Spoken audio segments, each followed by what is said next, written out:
భూత ప్రేత పిశాచి నిశాచర ఆగచ్చ ఆగచ్చ స్వాహ. ఓం కాళాంతక రుద్ర తేజోహం హ్రీం శం ఫట్. ఓం క్లీం బంధ బంధ మమ కాళికే కపాలినీ స్వాహ. అష్టదిగ్బంధ క్షిప్తం భవ. ఓం అగ్నిమండలే ప్రబల ప్రళయ జ్వాల. హూం హ్రీం హూం జ్వాల జ్వాల స్వాహ.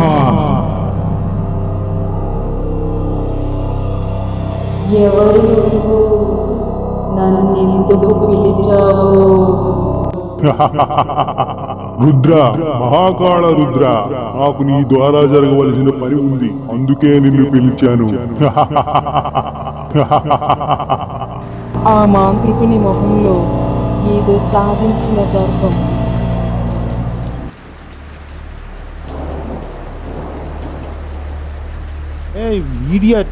Wear are you? ఇక నేను డ్రింక్ చేస్తుంటే పక్కనే ఉండి ఏం కావాలో చూసుకోవాల్సిన రెస్పాన్సిబిలిటీ లేదా నీకు? ఎక్కడ చచ్చావే?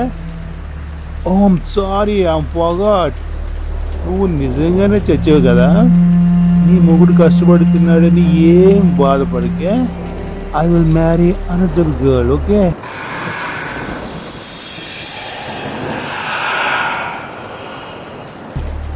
తొందరలోనే ఇంకొక ఇలాంటి పిల్లని చూసి పెళ్లి చేసుకుంటా, సరేనా? సరే అండి, మీ ఇష్టాన్ని నేను ఎప్పుడైనా కాదన్నానా? ఎవరు? అప్పుడే మర్చిపోయారా నన్ను? మీరేగా తాగుతున్నప్పుడు దగ్గరే ఉండి చూసుకోమని చెప్పారు. ఆ బాటిల్తో నా తల మీద రక్తం వచ్చేలా కొట్టారు. అందుకే మర్చిపోకుండా వచ్చా. దగ్గరే ఉండి చూసుకోనా?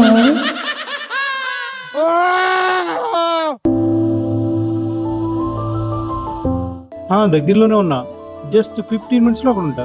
ఈలోపు కొంచెం మేనేజ్ చెయ్యి. ఈ ఏజెన్సీ ప్లేస్ లో ఎవరి అమ్మాయి ఇక్కడ అనుకుని కాస్త దగ్గరకు వచ్చాక కారు ఆపాడు విష్ణు. సార్ కొంచెం లిఫ్ట్ ఇస్తారా? ఏ విష్ణు, మీరా ఇక్కడ? అది నేను అడగాల్సిన ప్రశ్న. మీరు కృష్ణపట్నం వైపు వెళ్తే కాస్త డ్రాప్ చేస్తారా? Get in Swapna. సారీ, ఏకవచనంతో పిలిచేసావు. నన్ను అలానే పిలిచేవారుగా మీరు. కానీ ఎప్పుడు నాకు కనీసం రిప్లై కూడా ఇవ్వలేదుగా. తెలుసు నా మీద మీకు చాలా కోపం ఉంటుందని, బట్ నో, నాకు ఇప్పుడు దానికోసం ఎక్స్ప్లెనేషన్ ఏమీ ఇవ్వకలేదు స్వప్న. నాకు రాసి పెట్టలేదు అంతే. కాకపోతే కనీసం నాకు ఇష్టం లేదు అని ఒక్క మాట అయినా చెప్పుండాల్సింది. వన్ సైడ్ లవర్ అంటే తెలుసు, కానీ మనం ప్రాణంగా ప్రేమించిన అమ్మాయి లైఫ్ లో ఒక్కసారి కూడా మనతో మాట్లాడలేదు అంటే అది ఎంత నరకమో అనిపించిన వాళ్ళకి తెలుస్తుంది.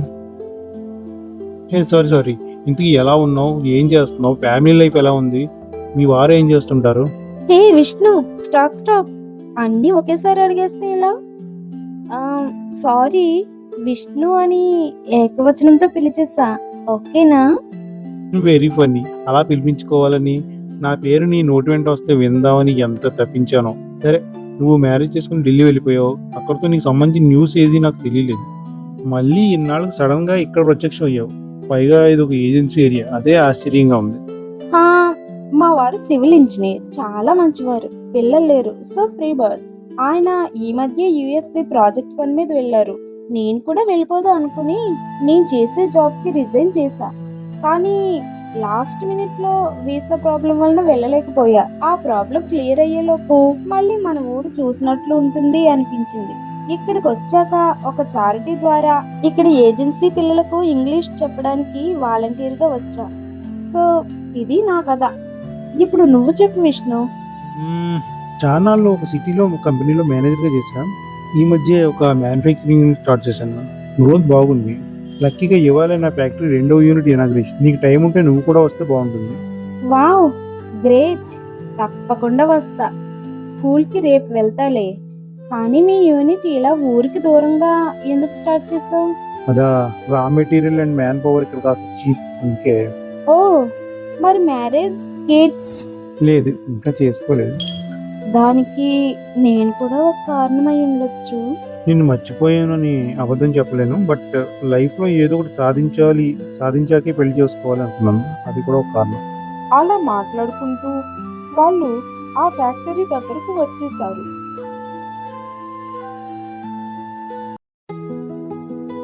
హే లావణ్య, పిలవగానే ఎంత దూరం వచ్చినందుకు చాలా థ్యాంక్స్ అబ్బా. నేను ఇప్పుడే వచ్చాలే, అలా యూనిట్ చూసి వస్తున్నా. నీకు సర్ప్రైజ్. మన చీఫ్ గెస్ట్ ఎవరు వచ్చారో చూడు. అక్కడ స్వప్నని, అది కూడా విష్ణుతో రావడం చూసి ఆశ్చర్యపోయింది లావణ్య. ఇది సర్ప్రైజ్ కాదు, షాక్. అంటూ స్వప్నని హగ్ చేసుకుంది లావణ్య. స్వప్నకు డిగ్రీ పూర్తవగానే పెళ్లి చేసేశారు. పెళ్ళయ్యాక వాళ్ళ పేరెంట్స్ కూడా ఆ ఊరి నుంచి వెళ్ళిపోయారు. ఇక అక్కడ నుంచి కనీసం వారి విషయాలు ఏమీ లావణ్యకు తెలియలేదు. దాదాపు 5 సంవత్సరాల తర్వాత కలవటం వలన ఇద్దరూ చాలాసేపు మాట్లాడుకున్నారు. స్వప్న విష్ణుతో చాలా చనువుగా ఉండటం చూసి లావణ్య, అసలు ఇది నువ్వేనా? వీడు ఎంత ప్రయత్నించినా మాట్లాడని నువ్వు ఇప్పుడు ఇలా ఎలా? అని చాలా ఆశ్చర్యపోతుంది. స్వప్న విష్ణును చూసి నవ్వుతూ ఉండిపోతుంది.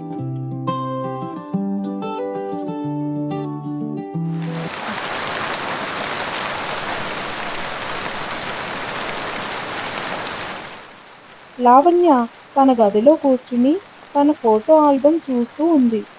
ఈలోపు కాలింగ్ బెల్ మోగడంతో వెళ్ళి తలుపు తీసింది. ఒరే రమేష్, ఏంటి సడన్ ఎంట్రీ? ఢిల్లీ నుంచి ఎప్పుడు వచ్చావు? ఏం లేదే, ఒక కేసు మీద ఇటు వచ్చా. అలానే నిన్ను బావని చూద్దామని ఇలా వచ్చా. అవునా? ఏడి మా బావగాడు? ఆఫీస్ నుంచి ఇంకా రాలేదురా, ఏదో మీటింగ్ అంట. అంతేనా? చిన్నిల్లు ఏదైనా సెటప్ చేసాడా?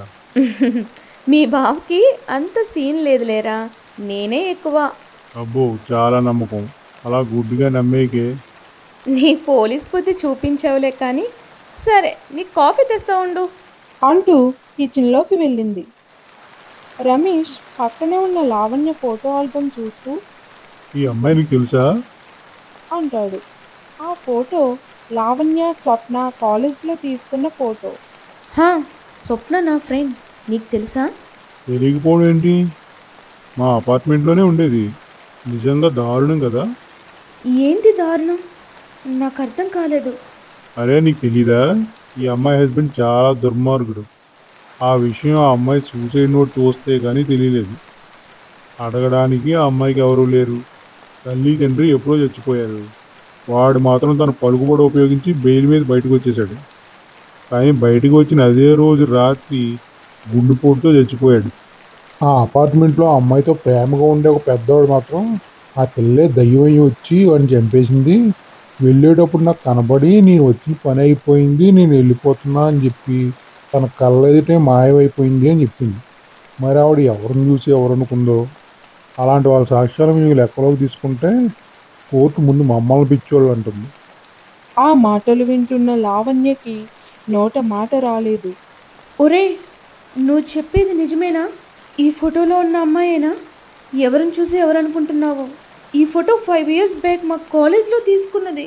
హలో మేడం, నేను పోస్ట్ మ్యాన్ కాదు, పోలీస్ని. సరే నాకు లేట్ అయింది, బాగా వస్తే అడిగాని చెప్పి మళ్ళీ కలుస్తా. లావణ్య ఆ షాక్ నుంచి బయటికి రావడానికి టైం పడుతుంది. నాకేం అర్థం కావడం లేదు. ఢిల్లీలో చనిపోయిన స్వప్న నిన్నెక్కడ ఎలా కనబడింది?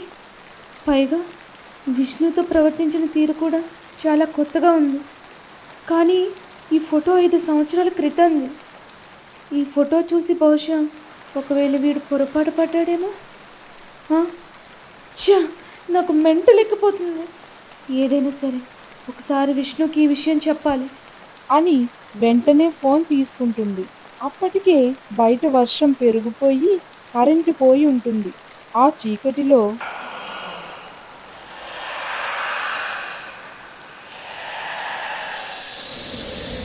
ఎవరికి ఫోన్ చేస్తున్నావు? ఎవరు నువ్వు? అప్పుడే మర్చిపోయారా